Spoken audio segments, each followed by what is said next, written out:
करते हैं उसके साथ जुड़ी हुई हूँ और इस मुद्दे के पे आज चर्चा करूंगी जो गुजरात में कुल 15 ऑर्डर्स और जिसमें 11 सिटीजन्स को आरटीआई करने से बैन कर दिया है या तो उनको एक तरीके से ब्लैकलिस्ट कर दिया है।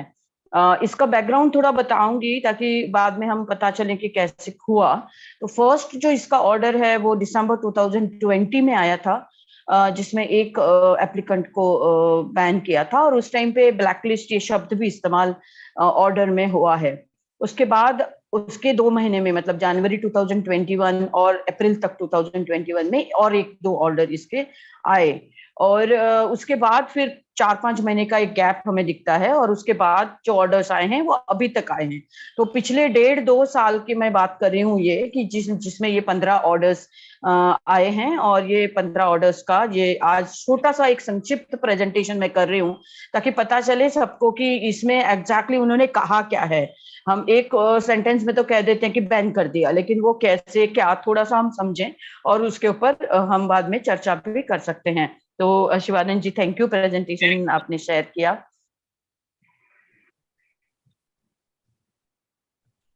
तो क्या मैं सीधा अभी प्रेजेंटेशन पे ही जाऊं शिवानंद जी?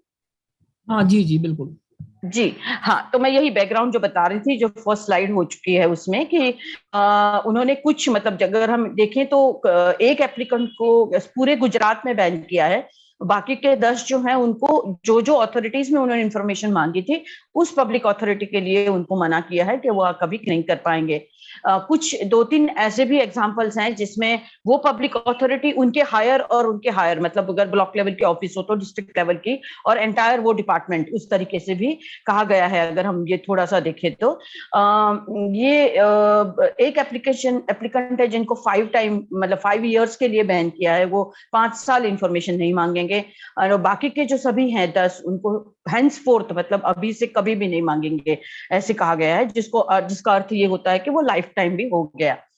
अब हम देखें कि इसमें रीजंस क्या मेंशन किए हैं कमीशन ने।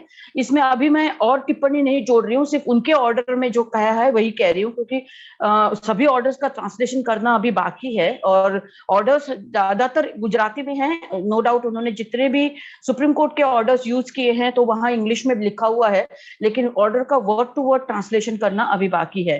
तो ये रीजंस क्या कहा गया है, तो जो सभी रीजंस मैं इकट्ठा लिस्ट कर रही हूँ। इन एप्लीकेंट जो है, नागरिक जो हैं, उन्होंने इंफॉर्मेशन उसी पब्लिक अथॉरिटी में मांगी है जहां पर वो जॉब करते थे या तो करते हैं या तो करते थे, क्योंकि इसमें से कुछ लोग ऐसे हैं कि जो गवर्नमेंट सर्वेंट है या तो थे। दूसरा उन्होंने ये कहा है कि भाई जो इंफॉर्मेशन मांगी है इसे पब्लिक इंटरेस्ट से कोई लेना देना नहीं है, ये उस इंसान का कुछ पर्सनल मामला था। तीसरी जो बात उन्होंने कही है बहुत ही मतलब एकदम रूप से 2 ऑर्डर्स में तो बहुत ही ज्यादा उसके ऊपर भार दिया है, वो ये है कि कमीशन के सामने जब सुनवाई हुई तब जो एप्लीकेंट है उसने मिसबिहेव किया। एक ऑर्डर में कहा है कि उन्होंने शाउट किया, मतलब बहुत जोर से बोले। एक एप्लीकेंट के बारे में कहा है कि वो अपने साथ और 4 लोगों को लेके आए और एक ने कहा है कि उन्होंने कमीशन के ऊपर ही एलिगेशंस लगाए। एक ऑर्डर में मतलब कुछ ऑर्डर्स में ये कहा है कि जो भी एप्लीकेशन की गई और इंफॉर्मेशन मांगी गई उसका इंटेंशन, और यहाँ पर कमीशन ने आयोग को ऐसे लगता है ऐसे शब्द इस्तेमाल किए हैं कि इसका इंटेंशन जो जो हैरेस करने के लिए था पब्लिक अथॉरिटी के लिए, और वो रिपीटेड था। और ये भी कहा है कि कोई भी सिटीजन को राइट टू रिपीट नहीं है, मतलब वो एक ही इंफॉर्मेशन वापस दूसरी बार नहीं मांग सकता। एक में यह कहा गया है कि वो मालाफाइड इंटेंशंस लगता है सिटीजन का कि जिसने इंफॉर्मेशन मांगा है, और बार बार ये कहा है सभी इसमें कि जो पब्लिक अथॉरिटी है उसका जो टाइम है बहुत ही वेस्ट हुआ है। नेक्स्ट स्लाइड पे जाइए प्लीज।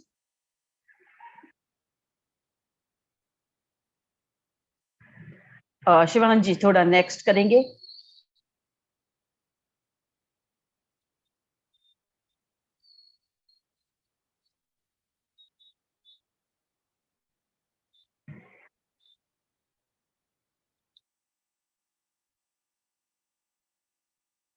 हाँ, तो इसमें उन्होंने कुछ ऑर्डर्स साइट किए हैं, हालांकि वो ऑर्डर्स कैसे इस केस में लागू होते हैं इसके ऊपर बहुत नहीं कहा गया, लेकिन जो ऑर्डर्स साइट किए हैं वो ओवरऑल इतने ऑर्डर्स हैं। एक है आदित्य बंदोपाध्याय का केस जो हम बहुत सब जानते हैं, जो बोर्ड के एग्जाम के पेपर्स के रिलेटेड था, जिसमें सुप्रीम कोर्ट ने ऐसा ऑब्जर्वेशन किया था कि ये सनशाइन एक्ट का मिसयूज नहीं होना चाहिए। दूसरा, जो सीआईसी के कुछ ऑर्डर्स हैं, जो orders again misuse of RTI, या तो आरटीआई की करने की वजह से पब्लिक अथॉरिटी का काम में बहुत बाधा पहुंचती है, उस रिलेटेड है। कमीशन ने एक कुरैशी वाला जो ऑर्डर साइट किया है, उसमें भी यही बात आती है कि मलाफाइड इंटेंशंस लगता है। और इसका एक ऑर्डर जो हरियाणा इंफॉर्मेशन कमीशन का है 2017 का, जिसमें उन्होंने 18 ऐसे इंसान को एक साथ एक लिस्ट बना के ब्लैक लिस्ट किया था। हालांकि वो सभी ऑर्डर्स मुझे नहीं मिले हैं, लेकिन सीआईसी ने भी वो ऑर्डर कैसे यहाँ लागू होता है ये नहीं कहा है। बट 2-3 रीजन जो ये कहे हैं कि भाई बार बार यूज करना, रिपीटेटिव यूज करना, उसी अथॉरिटी में यूज करना जहां आप पहले काम करते थे, और उससे जो अथॉरिटी है उसका टाइम वेस्ट होना। और उन्होंने फिर ये कहा है कि इसको सीआईसी को ही कहीं ना कहीं कंट्रोल करना पड़ेगा, और सीआईसी को ये कंट्रोल करने की जिम्मेदारी बनती है। हालांकि यहीं पर भी कहां से जिम्मेदारी बनती है, या कुछ इन ऑर्डर्स में ऐसे कहा हो। मैं एक कहना चाहूंगी कि इसमें से कोई भी ऑर्डर जो हाई कोर्ट के हो, सुप्रीम कोर्ट में हो, एक्सेप्ट सीआईसी हरियाणा, कोई भी ऑर्डर ब्लैक लिस्टिंग की या बैन की बात नहीं करता है। हालांकि कमेंट्स में, ऑब्जर्वेशंस में सनशाइन यूज का मिसयूज, सनशाइन एक्ट का मिसयूज के बारे में कहा गया है। अगर हम नेक्स्ट स्लाइड पे जाते हैं कि इंफॉर्मेशन क्या मांगा था, तो ज्यादातर लोगों ने अपने जो ग्रीवेंसेस थे, उस ग्रीवेंसेस पे जो डिपार्टमेंट को सबमिशन किए, उस सबमिशन पे क्या हुआ यही मांगा था। ज्यादातर सिटीजन का मतलब, जैसे एक सिटीजन के बारे में ये था कि वो वहीं पे जॉब करते थे, उनको एक इंक्वायरी बिठा के उनको सस्पेंड कर दिया था। उस रिलेटेड उसने कुछ रिप्रेजेंटेशन किए थे और कुछ इन्फॉर्मेशन मांगी थी। तो जो उसमें क्या हुआ वही वो बार बार पूछ रहे हैं, ऐसा हमें दिखाई दिया जो हुआ है। दूसरा, और लेकिन उनको उसमें इंफॉर्मेशन मिली क्या, अगर हम उस ऑर्डर्स को देखते हैं। मैंने हर एक एप्लीकेंट का इसमें इंटरव्यू नहीं लिया है, लेकिन ऑर्डर्स को देखते हुए ऑर्डर्स में जो आता है तो ये आता है कि उसमें से एक इंसान को, एक एप्लीकेंट को पार्शियल इंफॉर्मेशन दी गई है, एक को इंस्पेक्शन दिया गया है, और बाकी सबको इंफॉर्मेशन मिली ही नहीं है। और वो उस इंफॉर्मेशन के बारे में उस फाइनल ऑर्डर में भी कुछ भी नहीं कहा है, या सेक्शन 8 किस तरीके से लागू होता है, या थर्ड पार्टी किस तरीके से लागू होता है, और ये इंफॉर्मेशन उनको मिलने के लायक नहीं है, ऐसे भी क्लियरली कहीं पे भी कमीशन ने नहीं कहा है। हालांकि एक तो ऑर्डर्स में थर्ड पार्टी का इंफॉर्मेशन मांग रहे हैं, ऐसे ऐसे जरूर कहा है। नेक्स्ट में हम जाते हैं।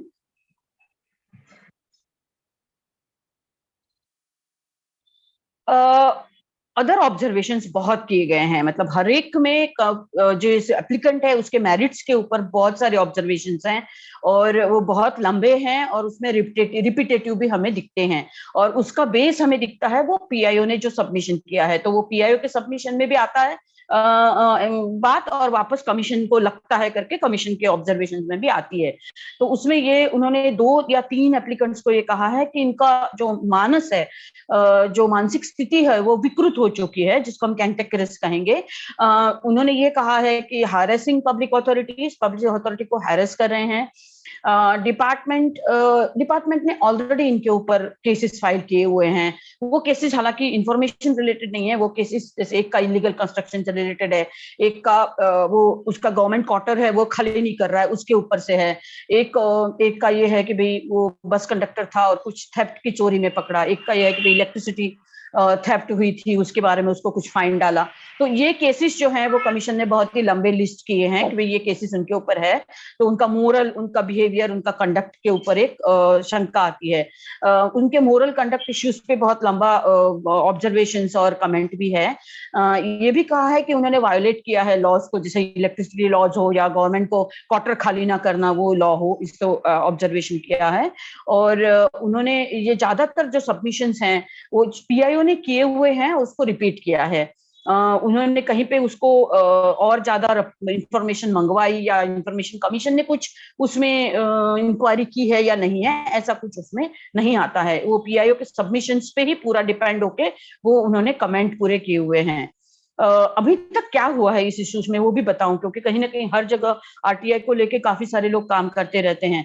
तो गुजरात में जब ये पहले 2-3 ऑर्डर्स आए हैं, लास्ट ईयर की मैं बात कर रही हूँ, तब आरटीआई एक्टिविस्ट का एक ग्रुप मिला था, जैसे एमएजीपी के ऑफिस पे ही वो मीटिंग हुई थी, और उसके बाद एक रिप्रेजेंटेशन कमीशन को दिया गया था। उसके बाद आरटीआई एकता मंच करके जो एक पूरा ग्रुप इंफॉर्मेशन मतलब आरटीआई में काम करने वाले एक्टिविस्ट लोगों का बना हुआ है, उसके थ्रू कमीशन के साथ एक बैठक भी हुई, और वो उस बैठक में एक लंबी चर्चा हुई। बहुत सारे और मुद्दे भी थे, लेकिन एक मुद्दा ये भी था कि ब्लैक लिस्टिंग को लेके तब चीफ इंफॉर्मेशन कमीशन ने ये कहा कि हाँ, हमें ये करने का पावर है। तब हमारे में से एक साथी ने ये पूछा कि साहब सर कौन से प्रोविजन में हम आपको ये पावर मिलता है, तो उन्होंने उसका जवाब नहीं दिया। उन्होंने ये कहा हमें ये पावर है और हमने जो किया है वो सही किया है।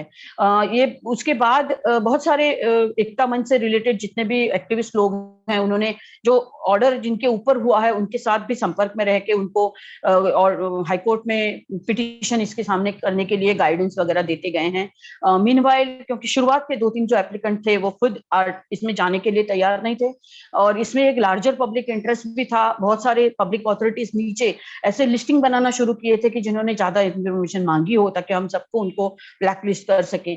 इसमें एक मुद्दा, इस मुद्दे को लेके माहिती अधिकार गुजरात पहल जो हमारा ऑर्गेनाइजेशन है, जो हाईकोर्ट में भी गया था, और हाईकोर्ट में वो जो पिटीशन है वो डिसमिस किया, और हमारी ऑर्गेनाइजेशन के ऊपर पेनल्टी भी डाली। हालांकि वहां पर अगर पीआईएल होती तो शायद ये अलग तरीके से देखा जा सकता था। हमने बाद में रिक्वेस्ट भी किया कमीशन को कि हमें विड्रॉ करने की, हाईकोर्ट को कि हमें विड्रॉ करने की परमिशन दें और हम पीआईएल पे जाएं, लेकिन वो हाईकोर्ट ने सुना नहीं।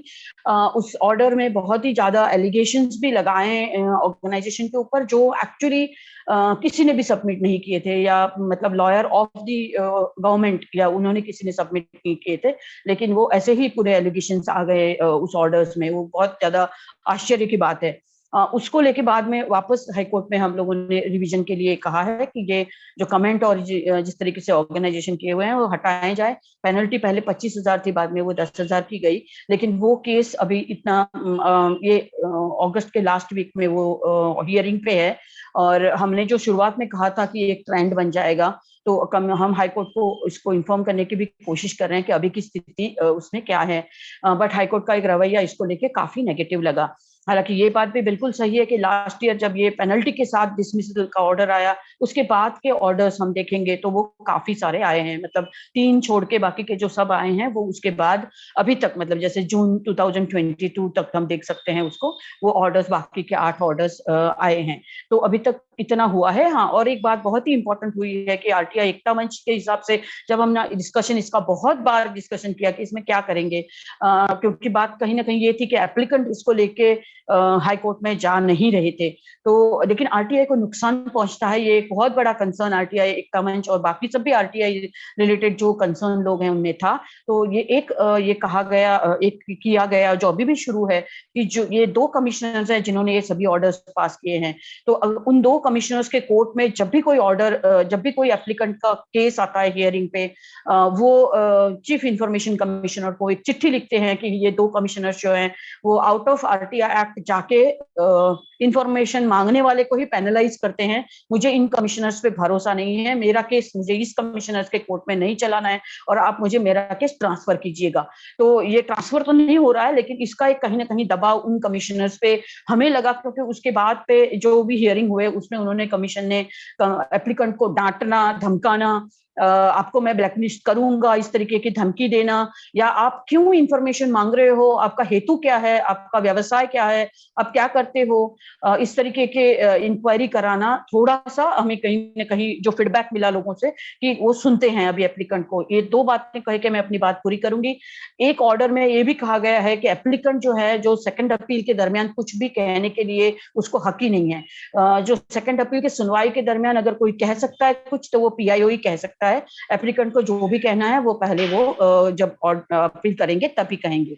तो ये बात एक उसमें कही गई है। लेकिन अभी एक कमीशन, ये जब बहुत सारे लोगों ने पूरे गुजरात भर में से एक तरीके से boycotting of that to court शुरू हुआ, तब से उसको थोड़ा सा रोक भी लगा है, या तो हमें कहीं ना कहीं लगा कि कमीशन का रवैया थोड़ा सा सुनने के लिए वो ओपन हुए हैं।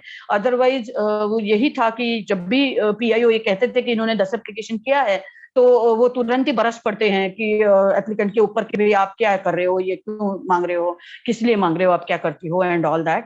लेकिन एक बात तो उन्होंने कंटिन्यू रखी हुई है कि भाई आपने कितने अभी तक एप्लीकेशन किए हैं वो सेकंड ऑर्डर में ही मेंशन करते हैं। अगर बैन की बात करूं तो शुरुआत में ब्लैकलिस्ट यूज किया है वर्ड, उसके बाद ये कहा गया है कि एपेलेट अथॉरिटी को ये कहा गया है कि आपको इनके कोई भी पेंडिंग अपील सुनने की कोई जरूरत नहीं है और उसमें कोई ऑर्डर पास करने की जरूरत नहीं है। और पीआईओ को ये कहा गया है कि आपको अभी तक आपके पास जितने भी पेंडिंग है और आगे कितने भी आएंगे, उस कोई भी सूचना के अधिकार के इस आवेदक के एप्लीकेशन के ऊपर आपको जवाब नहीं देना है। मतलब ये ऑर्डर है, वो नहीं देना है और नहीं दोगे आप, इस तरीके से है, नहीं दे सकते ऐसा नहीं है। तो वो एक कहा गया है। और काफी जगह आश्चर्यजनक रूप से जिस अथॉरिटी के पास ये मुद्दा चल रहा है उस अथॉरिटी को छोड़ के बाकी भी बहुत सारे लोगों को ब्लैंकेट ये दिया है, जैसे बहुत सारे अथॉरिटीज को। एक ही एग्जांपल दूंगी और वो मेरा लास्ट ये होगा 1 मिनट के। एक है जो एजुकेशन मतलब ट्रस्ट रन स्कूल के पास मांगी है इंफॉर्मेशन।